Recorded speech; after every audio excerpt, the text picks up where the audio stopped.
Hi and welcome back to my channel. If this is your first time here, my name is Sam and I make videos on fashion, lazy girl beauty, and travel. I post every single Wednesday, so I hope that you will hit the subscribe button down below and join along for the rest of my videos.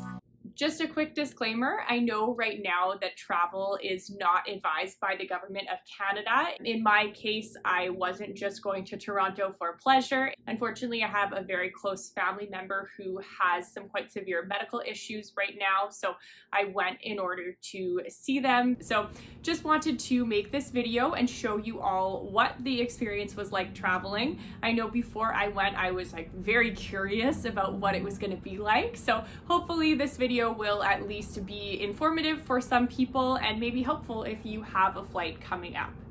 So without further ado, let's get into the video. So I'm here at YVR. It's definitely very slow compared to normal. There was no one at security, no lines anywhere, very few people, everyone's social distancing.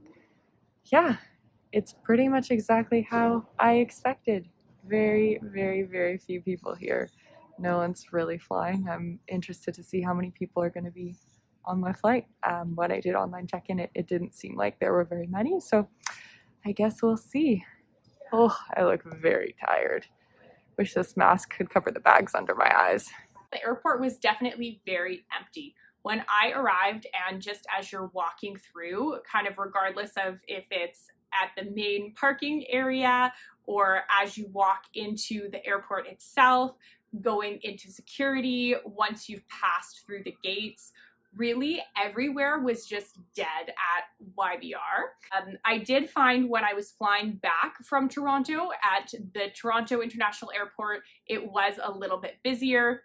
Kind of makes sense. It's a little bit bigger of a city, but Vancouver was absolutely dead. It was crazy. One thing even a pandemic can't stop. Line at Starbucks. A lot of the stores are closed. During the boarding process, you'll be subject to a non-contact temperature check as an additional layer of safety screening, and we thank you for your consent as you board today.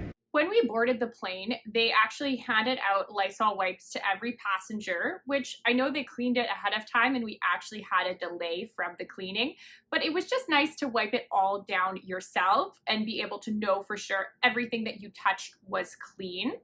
I did also have an entire row to myself, and then there was just one other person in the window seat on the other end of the plane. So I had lots of space to watch, rainy Vancouver disappear.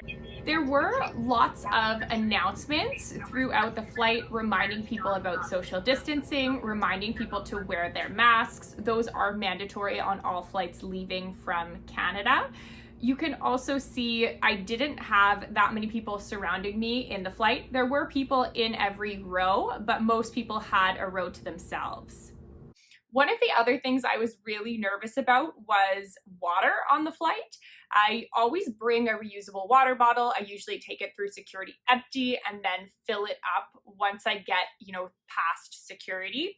In this case, it seemed like all of the water fountains that I could find at YVR and the Toronto airport as well were all closed off and you weren't able to use them. Of course, you can buy a water bottle, but they also do give you water on the flight. They just give everybody individual water bottles, and I got two because I asked nicely, so you can always do that if you like to drink a lot of water when you travel.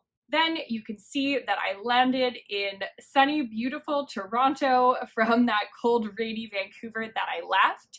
I did feel really safe and comfortable on that trip. I felt like I had enough room even to social distance from the stewardesses because I was sitting in that window seat and there was nobody at all next to me, not another passenger until the window seat completely opposite on the plane. On the way back though, when I was flying from Toronto to Vancouver, it was a little bit of a different story. In the airport, it was very similar. It still wasn't busy. You know, there was still way more staff working than passengers. I felt as I was moving through the airport, there were still a lot of things closed, although both airports did have certain convenience stores open, so you could still get, you know, snacks and water if you needed to. But other than that, most of the businesses were closed. However, on my flight from Toronto to Vancouver when I was coming home, I did find it to be a lot busier. So originally when I booked, the airlines that I was looking at, and I ended up booking with WestJet, they have a policy where the middle seat of every row is going to be empty during the COVID pandemic, just in order to allow people to social distance a little bit. I don't think personally that that is quite enough space if you're following fully the governmental guidelines, but I do appreciate that they are at least doing that. On my flight home, I did have somebody sitting in the window seat and then I was sitting in the aisle seat, and I did feel pretty uncomfortable. I'm gonna be honest. I had somebody else in the aisle seat next to me, so it felt a lot more crowded, and there was just, you know, the aisle way between us on one side and then only one seat between me and another passenger on the other side. So please keep that in mind. That is what is a possibility as you get on a flight, that you could have, you know, just 1/3 less passengers sitting on that plane, but the rest of the seats might be full. Please, again, hit that subscribe button, ding the bell so that you get notified when I post my new video next Wednesday. See you then. Bye.